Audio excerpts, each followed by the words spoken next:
নিয়তি। রাধা আমাকে বলে, কৃষ্ণ, যদি তুমি জানো যে নিয়তিতে কি আছে তাহলে তাকে বদলে দাও না কেন? মহাদেব আমাকে বলেন যে শ্রীকৃষ্ণ, যদি আপনি এটা জানেন যে সাম্বের নিয়তি এটাই, তাহলে আপনি তাকে বদলানোর চেষ্টা কেন করেন? কেন? কারণ আমি একজন পিতা, আর পিতার কর্তব্য এটাই, তিনি যেন সম্ভাব্য সব চেষ্টা করেন নিজের সন্তানের মঙ্গলের জন্য। নিয়তি আমি জানি, কিন্তু এটাও আমি জানি যে কর্মের থেকে বড় আর কোনো নিয়তি হতে পারে না। অভিজ্ঞতাও রয়েছে যে কর্মের হাতে নিয়তির এই চক্র বদলে যেতে পারে। তাই জীবনে যদি আপনার কখনো এমন মনে হয় যে এটা তো অসম্ভব, তখনও চেষ্টা করা কখনোই ছাড়বেন না। কে বলতে পারে আপনারই কর্মের কোনো এক বীজ হয়তো নিয়তির চাকায় আটকে গেল আর নিয়তিকে নিজের পথ পাল্টাতে হলো, ঠিক কি না? সেই জন্য নিয়তিকে ভাগ্য মেনে নিয়ে চুপ করে বসে থাকবেন না। নিজের নিয়তি স্বয়ং নিজের কর্মের দ্বারা নির্ধারিত করুন, কারণ আপনার এই কর্মের ওপরেই আপনার অধিকার রয়েছে। আর এই অধিকারকে নিয়তি অনেক সময় সম্মানও করে। তাহলে আসুন আর আমার সাথে ভালোবেসে বলুন, রাধা রাধা। শক্তি এক অত্যন্ত বিচিত্র বস্তু, বা বলতে পারেন অনুভূতি। পিতা সবসময় চান যেন তিনি তার শক্তি পুত্রকে সঁপে দিতে পারেন, যাতে সে শক্তিশালী হয়, যাতে তার মঙ্গল হয়। তার পুত্র সবসময় চায় যাতে সে পিতার সেই শক্তি লাভ করে, কিন্তু সেই শক্তি লাভ করার জন্য পুত্র হওয়া যথেষ্ট নয়, যোগ্য পাত্র হতে হয়। আসুন আপনাকে সহজে বোঝাই। যদি আপনি সুপাত্র হন আর আপনাকে শক্তি দেওয়া হয়, তাহলে আপনি সেই শক্তির গুরুত্ব বুঝবেন, কোথায় সেই শক্তি প্রয়োগ করা উচিত সেটা বুঝবেন। আর এটা যেহেতু অর্জন করা শক্তি হবে, সেই শক্তির অপব্যবহার হবে না। কিন্তু যদি এই আপনি কুপাত্র হন আর যদি আপনাকে এই শক্তি দেওয়া হয়, তাহলে কি হবে? দেখতে গেলে এই শক্তি আপনি দান হিসেবে পেয়েছেন, তাই না আপনি এই শক্তির গুরুত্ব বুঝবেন আর না এর প্রয়োগ আপনি জানবেন। তার অপব্যবহার হওয়া সুনিশ্চিত। তাই যদি আপনি কোনো শক্তি অর্জন করতে চান, তাহলে আগে তার যোগ্য হয়ে উঠুন, পুত্র নয় পাত্র হয়ে উঠুন। আর আমার সাথে ভালোবেসে বলুন, রাধা রাধা। কথায় আছে, প্রত্যেক পুত্র তার পিতার প্রতিচ্ছবি হয়, আর সমস্ত প্রতিচ্ছবি চায় যেন সে তার অস্তিত্ব প্রাপ্ত করতে পারে। পুত্র চায় সে যেন তার পিতার মতো হয়, বা কখনো কখনো তার থেকেও শ্রেষ্ঠ হয়। সেটা কোনো অনুচিত ব্যাপার নয়।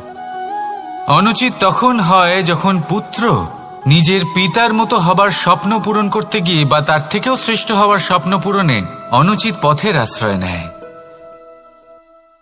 কারণ তারপরে সে তার পিতার গুণগুলি আত্মসাৎ করতে চায় না। সে শুধুই এটা চায় যে সংসারের চোখে যেন আমি শ্রেষ্ঠ প্রমাণিত হই। এটা অনুচিত। সংসারে এমন অনেক মানুষ আছেন যারা এই কারণে শ্রেষ্ঠ হবার চেষ্টা করেন যাতে তার পরিবারের তার পিতার সম্মান বৃদ্ধি পায়।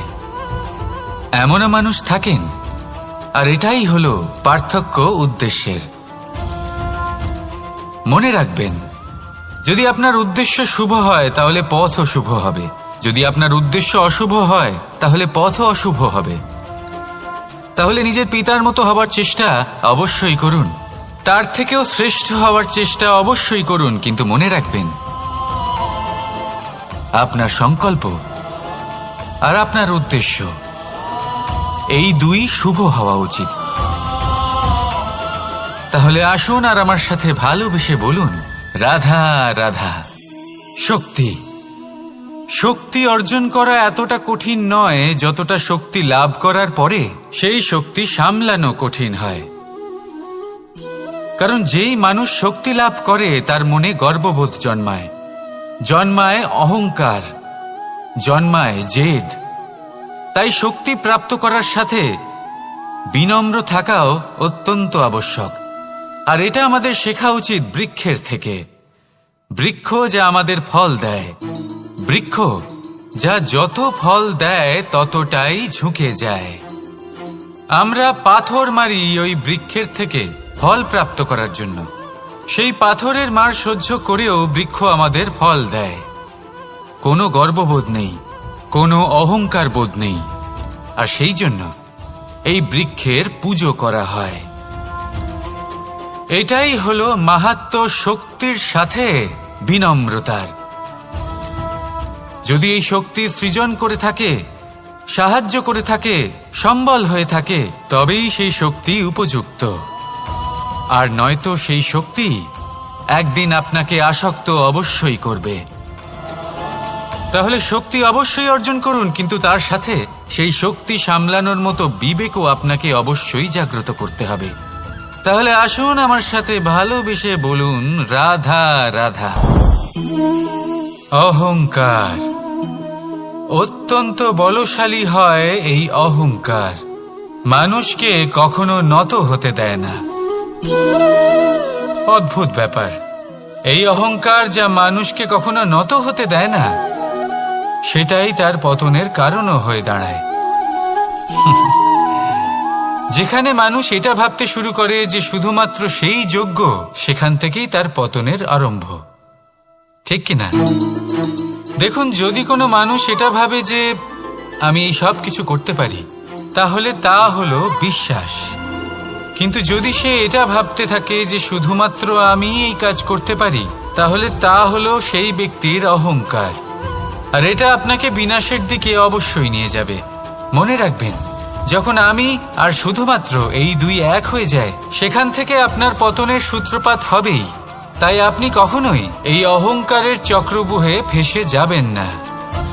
বিশ্বাস রাখুন নিজের ওপর এবং অন্যের ওপরও। আর মনে রাখবেন, বিশ্বাসের মধ্যে বিশ্বের প্রত্যেকটা বস্তু বসবাস করে। তাই এই অহংকারকে ত্যাগ করে ফেলুন আর আত্মবিশ্বাসের ওপর মনোসংযোগ করুন। আর আমার সাথে ভালোবেসে বলুন, রাধা রাধা। মানুষ নিজের জীবনে ঈশ্বরকে খুব মান্য করে। ওনার জন্য কি না করে, ভিন্ন ভিন্ন নামে তাকে স্মরণ করে, তাকে পুজো করে, তার আরাধনা করে। সে জানে যে ঈশ্বর তাকে শক্তি অবশ্যই দেবেন, তাকে সাহায্য অবশ্যই করবেন। কিন্তু যখন প্রশ্ন আসে গুরু এবং ঈশ্বরের, তখন গুরুর মান কখনো কম হওয়া উচিত নয়। কারণ সত্যি বলতে কি, গুরুই হলেন সেই সিঁড়ি যা বেয়ে আপনি ঈশ্বরের কাছে পৌঁছানোর পথ খুঁজে পাবেন। সেই পথ আপনি গুরুর থেকেই পাবেন। গুরু না থাকলে আপনি কখনো ঈশ্বর লাভ করতেই পারবেন না। আর জীবনে অনেক সময় লক্ষ্যের থেকেও অনেক বেশি গুরুত্বপূর্ণ হলো পথ। তাই এই পথের সম্মান করতে শিখুন, অর্থাৎ গুরুকে সম্মান করতে শিখুন। কারণ গুরুই হলেন পরমেশ্বর। তাহলে আসুন আর আমার সাথে ভালোবেসে বলুন, রাধা রাধা। আপনার জীবনে আপনার প্রকৃত বন্ধু আসলে কে? আপনার সব থেকে শ্রেষ্ঠ মিত্র আসলে কে? তিনি যিনি সময় এলে পরে আপনাকে সাহায্য করেন, নাকি তিনি যিনি সময় এলে পরে আপনাকে অর্থ দেন? দেখুন, আমরা হলাম মানুষ, আমাদের জীবনে লেনদেন চলতেই থাকে। এটা আমাদের জীবনের অভিন্ন অংশ। কিন্তু অনেক সময় এমন হয় যে আমরা তাকেই নিজের প্রকৃত বন্ধু বলে মনে করি, যিনি আমাদের একটা বহুমূল্য উপহার দেন। ঠিক কিনা? এবার আপনার জীবনে সেই বহুমূল্য উপহার কোনটা, ওই অমূল্য মিত্র আসলে কে, সেই সিদ্ধান্ত হলো আপনার। কিন্তু যদি আপনি আমাকে জিজ্ঞেস করেন, তাহলে আমার মতে স্বর্ণ, হিরে, মুক্ত, ধন এগুলো বহুমূল্য নয়। বহুমূল্য হলো সঙ্গ, যখন আপনি একা হয়ে যাবেন, সময়, যখন আপনার তাকে প্রয়োজন হবে, সমর্পণ, যখন আপনার বিশ্বাসের প্রয়োজন পড়বে। যে মানুষ আপনার প্রতি এই 3 গুণ প্রদর্শন করেন, যিনি আপনার কঠিন সময়ে আপনাকে অবশ্যই সঙ্গ দেবেন, যখন আপনার প্রয়োজন পড়বে আপনাকে অবশ্যই সময় দেবেন, আপনার প্রতি সম্পূর্ণ সমর্পিত থাকবেন, সেই হলো আপনার আসল মিত্র, সেই হলো আপনার প্রকৃত বন্ধু। কারণ সত্যি বললে, বন্ধুত্বের অর্থই হলো নিজেকে সম্পূর্ণরূপে কারোর কাছে সমর্পণ করে দেওয়া। তাই আপনার সেই বন্ধুর জন্য নিজের প্রাণ উজাড় করে দিন আর ভালোবেসে বলুন, রাধা রাধা। মানুষ জীবনে 3টে কাজ অবশ্যই করে থাকে, কিছু দান করে, কিছু গ্রহণ করে, আর কিছু ত্যাগ করে দেয়। এটাও ভাবতে থাকে যে এটা করলে কিভাবে করবে। দেবার জন্য পর্যাপ্ত ধন নেই, নেবার জন্য সংসারে অত স্নেহ নেই, আর ত্যাগ করার জন্য জীবনে এত সুখই নেই, তাহলে কিভাবে করবে? আসলে আমরা বস্তুগত চাহিদা অর্জনে এত ব্যস্ত হয়ে পড়ি যে আমরা বুঝতেই পারি না যে কি নেবার আছে, কি দেবার আছে, আর কি ত্যাগ করার আছে। তাহলে আজ আমি আপনাকে বলেই দিই, মনে রাখবেন এই 3টে গুরুত্বপূর্ণ গুণ, 3টে গুরুত্বপূর্ণ কথা। দেবার জন্য আছে দান, নেবার মতো আছে জ্ঞান, আর ত্যাগ করার মতো আছে অহংকার। যখন আপনি দান করতে শিখে যাবেন, জ্ঞান অর্জন করার শক্তি আপনা থেকেই আপনার মধ্যে চলে আসবে। আর যখন এই জ্ঞান আপনার মধ্যে প্রবেশ করবে, অহংকার আপনা থেকেই আপনার থেকে দূরে চলে যাবে। যে ব্যক্তি এই 3-এর মধ্যে ভারসাম্য বজায় রাখতে পারে, তার বর্তমান, ভূত, ভবিষ্যৎ, লোক, পরলোক সবকিছু শুধরে যায়। যেই দিন আপনি দান করতে শিখে যাবেন, জ্ঞান আহরণ করতে শিখে যাবেন, অভিমান ত্যাগ করতে শিখে যাবেন, আপনার সর্বশক্তিশালী, সর্বশক্তিমান পরমেশ্বরেরও প্রয়োজন পড়বে না। কারণ তখন ঈশ্বর আপনার মধ্যেই বাস করবেন। তাহলে আসুন আর আমার সাথে ভালোবেসে বলুন, রাধা রাধা। জীবনে অনেক সময় সমস্যা আমাদের চারদিক থেকে ঘিরে ফেলে। এই সমস্যা নানান ধরনের হতে পারে। আর্থিক সমস্যা হতে পারে, পারিবারিক সমস্যা হতে পারে, কোনো সম্পর্ক নিয়ে সমস্যা হতে পারে, কখনো কোনো দৈনিক সমস্যা হতে পারে, কখনো কোনো দ্বন্দ্ব হতে পারে, অনেক সমস্যা হতে পারে। কিন্তু যখনই কোনো সমস্যা আসে, আমাদের মনে তার জন্য একটা উত্তর অবশ্যই থেকে থাকে, যা আমাদের অন্তরে রয়েছে। একে আমরা বলি আত্মা। আত্মা হলো পরমাত্মারই রূপ, আর পরমাত্মা তা কখনোই কিছু অনুচিত চাইবে না, তাই তো? এই আত্মা খুব ভালো করে জানে যে কোনটা উচিত আর কোনটা অনুচিত। যদি আসল বিষয়ের কথা বলি, তাহলে আপনাকে নিজের মনকে বুঝতে হবে। কারণ আত্মা তো পরমাত্মা থেকেই আসে, কিন্তু এই মন মানুষ জন্ম থেকেই প্রাপ্ত করে, যার বিকাশ হয় এই সংসারকে দেখে। যেদিন আপনার এই মন আর আপনার এই আত্মা, এই দুই এক হয়ে যাবে, আত্মসাৎ হয়ে যাবে, সেদিন আপনার জীবনে না কোনো সমস্যা থাকবে, না কোনো ঝঞ্ঝাট থাকবে, না কোনো সংকট থাকবে। কারণ আপনার কাছে সেই সমস্ত সমস্যার, সমস্ত বিপদের সমাধান থাকবে, আর তাও আপনারই অন্তরে। তাহলে আসুন আর আমার সাথে ভালোবেসে বলুন, রাধা রাধা। ভক্তি আর শক্তি, এই দুইয়ের মধ্যে সম্পর্ক অত্যন্ত সরল। মানুষ ভক্তি করেন যাতে তিনি শক্তি লাভ করতে পারেন, আর শক্তি লাভ করার পরে ভক্তিভাব ভুলে যান, আর শক্তির প্রতি আসক্তিতে মত্ত হয়ে যান, আর সেখান থেকেই তার বিনাশ শুরু হয়। কেন? কারণ ভক্তির দ্বারা প্রাপ্ত শক্তি অন্য কারোর হিতের জন্য ব্যবহার করতে হয়, অন্য কারোর মঙ্গল করার জন্য ব্যবহার করতে হয়, কারোর বিনাশের জন্য নয়। এবার যদি আমি আপনাদের একটা উদাহরণ দিয়ে বোঝাই, তাহলে কোদাল দিয়ে আমরা মাটি কোপাতে পারি, একটা গর্ত খুঁড়তে পারি, যাতে একটা নতুন বৃক্ষ জন্ম নিতে পারে, একটা বৃক্ষ যা অন্য জীবকে ফল প্রদান করবে, যাত্রীদের ছায়া প্রদান করবে।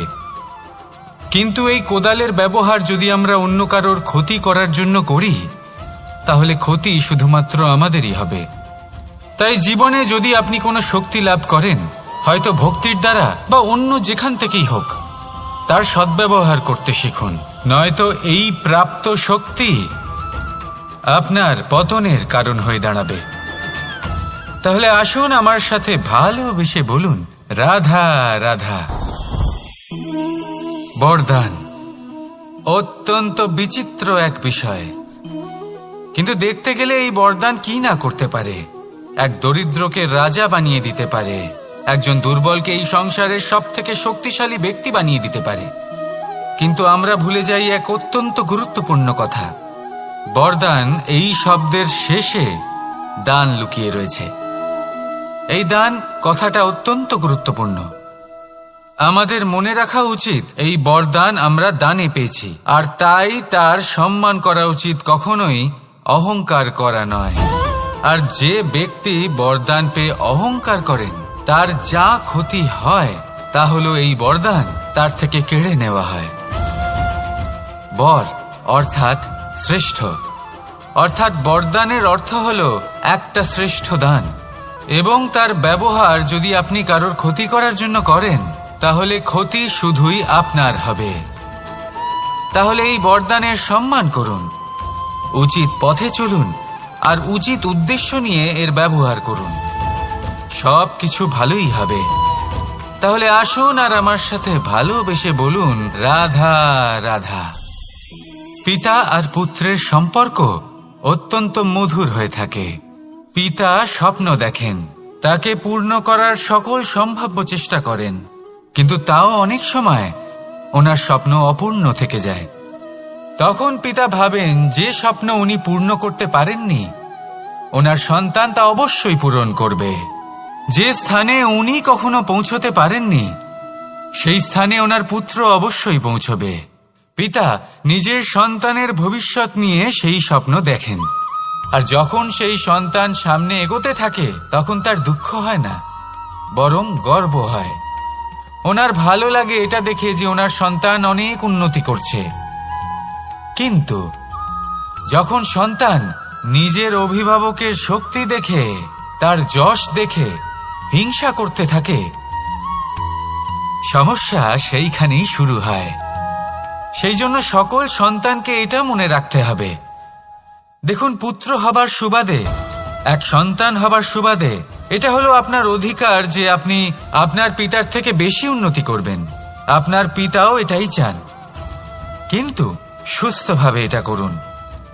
একটা রেখা টেনে নিন যাতে আপনি তাতে এগোতে পারেন আর আপনার পিতার তাতে গর্ববোধ হয়, আর সেই বিষয়ে দুঃখ না হয় যে আমার সন্তান আমাকেই ছোট করার চেষ্টা করছে। ইতিহাস সাক্ষী রয়েছে, যে মানুষ অন্য কাউকে ছোট করার চেষ্টা করেছেন সেই মানুষই ছোট হয়ে গেছেন। আর আমার মনে হয় না আপনি এটা চান, কারণ কোনো একদিন আপনিও কারোর পিতা হবেন। আসুন আমার সাথে ভালোবেসে বলুন রাধা রাধা। সাথী, সাথী এই শব্দটির ব্যাখ্যা কে কিভাবে করে? মিত্র, সখা, বন্ধু, কিন্তু অর্থ একটাই, তিনি যিনি আপনার সঙ্গী হন আর তিনি যার সাথী আপনি হন। এবার সব থেকে বড় প্রশ্ন হলো এটাই যে তিনি কে হতে পারেন যাকে আপনি আপনার সাথী বলে মেনে নিতে পারেন, নিজের সখা, নিজের মিত্র, নিজের বন্ধু মেনে নিতে পারেন। আপনার সাথী হলেন তিনি যিনি দুঃখের সময় আপনার পাশে থাকবেন, আপনার হাত ধরে থাকবেন। আপনার সাথী হলেন তিনি যার হাত আপনি নিজের সুখের দিনে ধরে থাকবেন। সেই সাথীরই হাত ধরুন যিনি দুঃখে সবসময় আপনাকে সাহায্য করার জন্য তৎপর হয়ে থাকেন, আপনার পাশে থাকেন, আর যাকে সুখের দিনে আপনি আপনার সাথে রাখতে পারেন। আর যখন আপনার সাথে আপনার এই সাথী থাকবে তখন আপনি এটা বুঝবেন যে যখন জীবনে দুঃখ আসে তখন এই দুঃখ কমে যায়, সবার মধ্যে ভাগ হয়ে যায়। আর যদি তখন সুখ আসে তাহলে সেটা সবার উপস্থিতিতে আরো বেড়ে যায়। এটাই হলো প্রেম, এটাই হলো ভালোবাসা, এটাই হলো সঙ্গ, যেমন সম্পর্ক আমার আর রাধার মাঝে। তাহলে আসুন আর আমার সাথে ভালোবেসে বলুন রাধা রাধা। আমাদের মনে যখন কোনো প্রশ্ন ওঠে, কোনো দ্বন্দ্ব জাগে, তখন আমরা যাই আমাদের গুরুর কাছে, আমাদের আরাধ্যের কাছে গিয়ে জিজ্ঞেস করি। এইভাবেই একদিন আমি পৌঁছলাম আমার আরাধ্যের কাছে, আমার মহাদেবের কাছে, আর ওনাকে প্রশ্ন করলাম যে মহাদেব, জীবনে আনন্দ পাওয়ার, উৎসব পালনের, প্রেম ভাগ করে নেবার, জীবনকে উপভোগ করে নেওয়ার সর্বশ্রেষ্ঠ সময় কোনটা? মহাদেব হাসলেন আর উনি বললেন, জীবনে উৎসব পালনের সবথেকে শ্রেষ্ঠ দিন হল মৃত্যুর ঠিক আগের দিনটা। প্রেম ভাগ করে নেওয়ার সবথেকে শ্রেষ্ঠ মুহূর্ত হল মৃত্যুর ঠিক আগের মুহূর্ত। জীবনকে উপভোগ করে নেওয়ার সর্বশ্রেষ্ঠ প্রহর হল মৃত্যুর এক প্রহর পূর্বে। তখন আমি চমকে গেলাম। আমি বললাম, কিন্তু মহাদেব, মৃত্যু তো অনিশ্চিত, আমরা জানিও না কবে আমাদের মৃত্যু হবে। মহাদেব আবার হাসলেন। উনি বললেন যে যদি আমরা এভাবে জীবন কাটাই যে আমরা জীবনের প্রত্যেক দিন, প্রত্যেক মুহূর্ত, প্রত্যেক প্রহর শেষ বলে মনে করি, তাহলে আমাদের সমস্ত জীবন আনন্দের সাথেই অতিবাহিত হবে। কি বলেন? তাহলে আপনিও এই কথা মনে রাখুন আর আমার সাথে ভালোবেসে বলুন, রাধা রাধা। জীবনে অগ্রসর হওয়ার জন্য আমাদের কাকে প্রয়োজন হয়? মাতা পিতা, বন্ধু, প্রেম, সাহায্য, অর্থ, পরিশ্রম, আশা। ভিন্ন ভিন্ন মানুষ ভিন্ন ভিন্ন বিকল্প চয়ন করে। যদি আমি আপনাকে বলি, তাহলে জয় আর পরাজয়ের মন্ত্র দুটো শব্দের উপর নির্ভর করে, মেনে নেওয়া আর দৃঢ় হওয়া। যদি মেনে নেন তাহলে হেরে যাবেন, যদি দৃঢ় হন তাহলে নিশ্চিত রূপে জয়ী হবেন। যদি কখনো আপনি ক্লান্ত হয়ে ওঠেন, আপনি দুঃখী হন, পুরোপুরি ভেঙে পড়েছেন, তখন মেনে নেবেন না যে আপনি ভেঙে পড়েছেন, নয়তো হেরে যাবেন। তখন উল্টে স্থির করবেন যে যাই হয়ে যাক না কেন, আমি জয়ী হবই। আর আপনি দেখবেন যে জয় নিশ্চিত রূপে আপনার কাছেই আসবে। তাহলে এই কথা মনে রাখবেন আর আমার সাথে ভালোবেসে বলবেন, রাধা রাধা। সময়, জীবন, কাল। দেখতে গেলে এই তিনটি শব্দ একটি শব্দেরই সমার্থক শব্দ মনে হয়, কিন্তু এই শব্দগুলির অর্থ কি সমান? কখনোই নয়।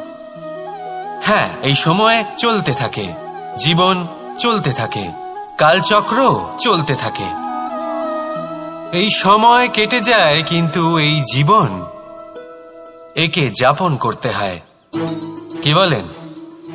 এই জীবনে কিছু করুন বা কিছু না করুন, জীবন এমনি কেটে যাবে, আপনি জানতেও পারবেন না। কিন্তু সেটা আমাদের উদ্দেশ্য নয়, একে যাপন করতে হবে। এই জীবনে প্রেরণা পেতে শিখুন, প্রেরণা দিতে শিখুন, আহ্বান গ্রহণ করতে শিখুন, আহ্বান জানাতে শিখুন, মহান কাজ করতে শিখুন, ধন্যাত্মক বোধ জাগিয়ে তুলুন। জীবন অতিবাহিত করার অর্থ কি তা আপনি শিখে যাবেন। কারণ সময় কেটে যায়, সমস্ত যুগ কেটে যায়, কিন্তু জীবনের রীতি জীবন কাটিয়ে দেওয়া নয়, জীবন যাপন করা। এই জীবন সম্পূর্ণরূপে অনুভব করতে হবে, নতুন পথ বানাতে হবে। এবারে যদি এই জীবন বাঁচার সময় একবার ভেবে দেখুন, যদি মনে প্রেম থাকে, সদ্ভাবনা থাকে, তাহলে কি হবে? এই জীবনকে বাঁচার অনুভূতিটাই অন্যরকম হয়ে যাবে, একটা আনন্দময় অনুভূতি লাভ করবেন। তাহলে এটাই করুন আর আমার সাথে ভালোবেসে বলুন, রাধা রাধা। আপনি কি কখনো কোনো জলের ধারা দেখেছেন? তার সামনে যতই মাটি থাকুক না কেন, যতই কাদা থাকুক না কেন, যখন এই জলের ধারা বইতে আরম্ভ করে দেয়, তখন এই কাদাকে নিজেই ধুয়ে নিয়ে যায়। ওই কাদাকে ধুয়ে দেয় এবং নিজের পথ নিজেই তৈরি করে নেয়। তাহলে আপনিও এরকম জলের মতো হয়ে উঠুন। যদি হয়ে উঠতে পারেন, তাহলে নিজের মনের, নিজের ভাবনার, নিজের জীবনের যত অনাবশ্যক তত্ত্ব আছে, অনুপযোগী অংশ রয়েছে, অর্থাৎ অপরিষ্কার অংশ রয়েছে, তা নিজে থেকেই নির্মল হয়ে উঠবে। আর যেরকম জলের ধারা কখনো থেমে থাকে না, সব সময় বয়ে চলে, সেইভাবে আপনিও কখনোই থামবেন না। সবসময় বয়ে চলুন, এগোতে থাকুন।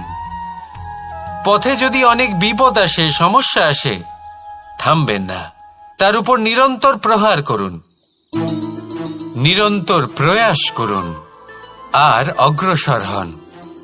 আপনি ভেবে দেখুন, এই জলের ধারা কখনো থেমে থাকে না, সবসময় বয়ে চলে, বিপদের সম্মুখীন হয়ে তাকে সাথে বয়ে নিয়ে চলে। সেই জন্য জলের ধারা, প্রবাহমান এই ধারা, এর থেকে কখনো দুর্গন্ধ আসে না, এতে কখনো ময়লা জমতে পারে না, বরং পালিত হয় সুন্দর প্রাণবন্ত জীবজন্তু, যেমন সুন্দর ছোট মাছ। তাই আপনিও এটাই করুন, কখনো থামবেন না, শুধু চলতে থাকুন, জলের ধারার মতো বইতে থাকুন। আপনি আপনার লক্ষ্য অবশ্যই খুঁজে পাবেন, আর তার সাথে নিজের অন্তরের যে মালিন্য রয়েছে তা আপনি নিজেই নিজের থেকে দূরে করে দেবেন। তাহলে আসুন আর আমার সাথে ভালোবেসে বলুন, রাধা রাধা। এবার অনেক সময় মানুষের মনে এরকম প্রশ্ন আসে যে এই সংসারে সবথেকে বড় বিপদ কি? কেউ বলে ধর্ম সংকট, আবার কেউ বলে প্রাণের উপর আসা সংকট। প্রত্যেক মানুষের জীবনে বিভিন্ন সংকট আসে, আর এই সমস্ত সংকট অত্যন্ত বিচিত্র হতে পারে। এই সমস্ত সংসার হলো সংকট দ্বারা পরিপূর্ণ। ঠিক আছে, আপনাকে একটা উদাহরণ দিই। একজন ধনী ব্যক্তি, এবার ওনার জীবনে সংকট কি হতে পারে? সংকট এটাই যে কেউ তার সম্পত্তি চুরি না করে নেয়, আমরা বুঝতে পারছি। এবার একজন চোর, তার জীবনে সংকট কি হতে পারে? যে চুরি করার সময় সে যদি তার একটা কাশি চাপতে না পারে, তাহলে সে ধরা পড়ে যেতে পারে, ঠিক কিনা? আবার অনেক সময় এমনও হয় যে যার জন্য আমি সংকট, সেও আমার কাছে সংকট। যেমন এই পরিস্থিতিতে দেখুন, সংকট হলো সংকট, এ তো জীবনে থাকবে, কিন্তু এর সম্মুখীন কিভাবে হওয়া যায়? খুব সরল, সব এটার ওপর নির্ভর করে, মনের ওপর। এই মনকে নিয়ন্ত্রণ করলে সব ঠিক থাকবে। এবার যদি ধনী ব্যক্তি মনকে নিয়ন্ত্রণ করে ফেলেন, নিজের অর্থের ব্যবহার শুভ কাজের জন্য, সমাজের সেবার জন্য বিকাশ করতে করেন, ওই অর্থকে একত্রিত করে না রাখেন, তাহলে চুরির সমস্যা, এই সংকট সেখানেই কেটে যাবে। এবার যদি কথা বলি সেই চোরের, তাহলে চোর যদি নিজের মনকে সংযত করে নেয়, যদি নিজের কর্মকে নিয়ন্ত্রণ করতে পারে, তাহলে এমন কোনো স্বর নেই, এমন কোনো স্বর নেই যা ওকে ধরা পড়তে বাধ্য করবে। সেই জন্য জীবনে সংকট যতই আসুক, যত বড়ই সংকট আসুক না কেন, কবচ হলো একটাই, আর এই কবচের নাম হলো আত্মনিয়ন্ত্রণ। নিজের মনকে নিয়ন্ত্রণে রাখতে শিখুন। এটা নিজের জীবনে প্রয়োগ করে তো দেখুন। যদি আপনি করতে পারেন, তবে আপনি দেখবেন যে সংকট তো জীবনে আসা যাওয়া করে, কিন্তু সেই সংকটগুলির সম্মুখীন আপনি এইভাবে করতে পারবেন। তাহলে সেটাই করুন, আর আমার সাথে ভালোবেসে বলুন, রাধা রাধা। এই দড়িটা দেখুন, ছোট ছোট রেশম দ্বারা তৈরি, এটা সরু সুতো দ্বারা তৈরি হয়েছে এটা, আর এ অত্যন্ত কোমলও বটে। আর আপনি চাইলে এটা সোজাও করে দিতে পারেন, আর চাইলে এটা বেঁকিয়েও দিতে পারেন, আর যদি চান তাহলে এটা গোল গোল করে বেঁধে কোথাও রেখেও দিতে পারেন। এবার এই কোমল দড়ি যদি কোনো নিষ্ঠুর কঠিন পাথরে বারংবার জড়িয়ে দেওয়া হয়, তাহলেও তাকেও কাটতে পারে, নিজের ছাপ ছেড়ে যেতে পারে, সেটার আকারও বদলে ফেলতে পারে। এবার এর কারণ কি? এর কারণ হলো অভ্যাস আর নিরন্তর প্রচেষ্টা। যদি আপনিও চেষ্টা করেন আর নিরন্তর কর্ম করে যান, তাহলে আপনার প্রারব্ধ পাথরের মতো কঠিনই হোক না কেন, তাতে ভাঙন ধরিয়েও আপনি নিজের লক্ষ্যে অবশ্যই পৌঁছতে পারবেন। একটা গুরুত্বপূর্ণ কথা মনে রাখবেন, সুকর্মের অভ্যাস আর নিরন্তর প্রয়াস, এই হলো সাফল্যের মন্ত্র। তাহলে জীবনে এই মন্ত্র আনুন আর আমার সাথে ভালোবেসে বলুন, রাধা রাধা। বসন্ত ঋতু, এই সময় মন আনন্দে ভরে থাকে। এমন মনে হয় যেন আমরা আকাশে বিচরণ করতে চলে যাই, কিন্তু সেটা তো সম্ভব নয়। সেই জন্য হয়তো আমরা ঘুড়ি ওড়াই, এই ঘুড়িকে নিজেদের প্রতিরূপ মনে করে। এবার অনেক মানুষ আছেন যারা ঘুড়ি ওড়ান, কিন্তু এই কর্মের সারমর্ম কি সেটা কজন বুঝতে পারেন? আপনি এটা মনে করুন যে আপনি হলেন সেই ঘুড়ি, আর এই সুতো যিনি ধরে রয়েছেন তিনি হলেন পরমাত্মা। আর এই সুতো যেখান থেকে শুরু হয় সেই লাটাই হলো আমাদের কর্মচক্র। এবার আপনি নিজেই অনুমান করুন যে এই উড়ান কার ওপর নির্ভরশীল, পরমাত্মার ওপর আর আপনার কর্মের ওপর। যদি পরমাত্মা আপনার হাত ধরে থাকেন, আপনার সাথে থাকেন, যদি আপনি শুভ কর্ম করতে থাকেন, আপনি এই আকাশে উড়তে থাকবেন। কিন্তু কোথাও কোথাও যদি পরমাত্মার সাথে এই বন্ধন ছিন্ন হয়, আপনার কর্মচক্র খারাপ হয়ে যায় বা থেমে যায়, তাহলে আপনার এই ঘুড়ি কেটে যাবে আর দূরে কোনো গাছের ডালে গিয়ে আটকে যাবে। তাই শুধুমাত্র ঘুড়ি ওড়াবেন না, তার থেকে শিখুন, পরমাত্মার সাহচর্যে থাকুন, সবসময় শুভ কর্ম করতে থাকুন আর সবসময় এই আকাশে উড়তে থাকুন। আসুন আর আমার সাথে ভালোবেসে বলুন, রাধা রাধা।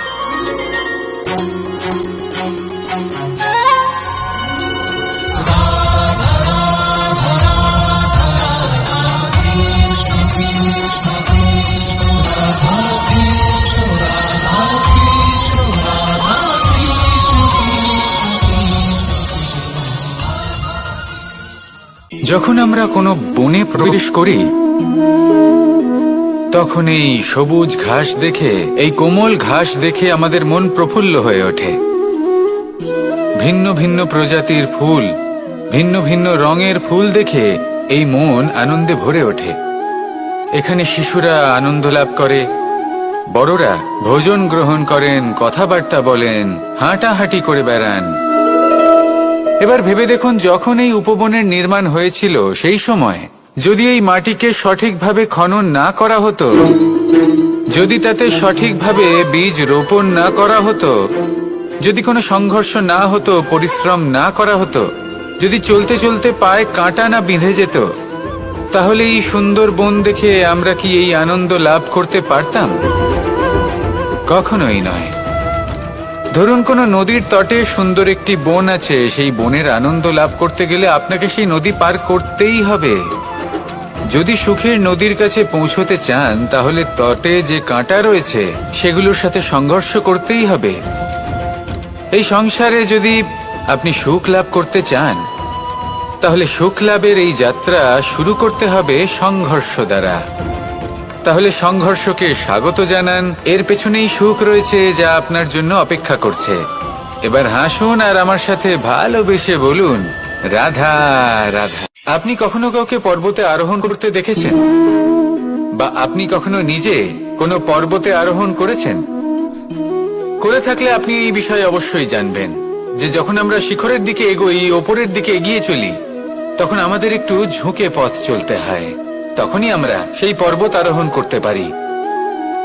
কিন্তু যে ব্যক্তি নিচের দিকে ফিরে আসছেন, তিনি কিন্তু ঝুঁকে চলেন না, তিনি দৃঢ়ভাবে সোজা হয়ে নিচে নামেন। এই ভারসাম্য বজায় রাখার এই খেলাতে সংসারের একটা সার লুকিয়ে রয়েছে।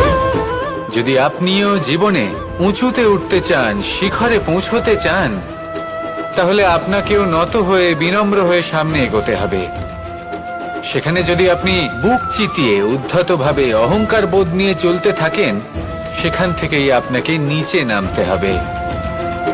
কোনো ব্যক্তি তার বিনম্র স্বভাব দেখেই বোঝা যায় যে সেই ব্যক্তি সাফল্যের শিখর দেশে আরোহণ করছে নাকি নিচে তথা খাদের দিকে যাত্রা করছে। তাই সবসময় বিনম্র থাকুন, শ্রেষ্ঠ কর্ম করুন, পরিশ্রম করুন আর আমার সাথে ভালোবেসে বলুন, রাধার। মানুষ একটা অত্যন্ত শ্রেষ্ঠ কর্ম করতে পারেন, সেটা হলো ভুলে যেতে পারা। আর সেটা বরদানের চেয়ে কম কিছু নয়। মানুষকে যখন কোনো কারণে নিজের প্রিয়জনদের থেকে দূরে যেতে হয়, তখন মনে দুঃখ জাগ্রত হয়। তিনি সেই দুঃখকে ভুলতে পারেন। কখনো কোনো সম্পর্ক থেকে যদি দুঃখ পেয়ে থাকেন, তখন সেই দুঃখকে ভুলতে পারেন। কিন্তু এই সংসারের প্রত্যেক আবেগ, প্রত্যেক বস্তু ভুলে যাওয়া উচিত নয়। বিশেষ করে আমাদের প্রিয়জন, আমাদের পরিবারের সদস্য, যখন এই সংসার থেকে ওনারা চলে যান, তখন যে সৎকর্ম ওনারা করেছেন, যে প্রেরণা ওনারা আমাদের প্রদান করেছেন, কখনো ভুলে যাওয়া উচিত নয়। যখন আপনি কোনো উঁচু স্থানে পৌঁছে যান, আপনি সাফল্য লাভ করেন, তখন সেই সকল বন্ধুদের ভোলা উচিত নয় যারা আপনার সাথে আরম্ভ থেকে ছিল, যারা সব সময় আপনাকে সাহায্য করেছে। আর সবথেকে গুরুত্বপূর্ণ কথা, আপনার বয়স যতই বৃদ্ধি পাক না কেন, মাতা পিতাকে কখনো ভুলবেন না। আপনি যতই বড় হন না কেন, আপনি তাদের সন্তানই থাকবেন। অভিজ্ঞতার দিক থেকে ওনাদের থেকে ছোটই থাকবেন। তাই সবসময় নিজের মাতা পিতাকে নিজের সাথে রাখুন, কখনো তাদের ভুলবেন না। সেই সকল ব্যক্তিদের ভুলে যাবেন না যারা দুঃখের দিনে আপনার সাথে ছিল, তবেই জীবনে সুখ পাবেন। আসুন আর আমার সাথে ভালোবেসে বলুন, রাধা রাধা।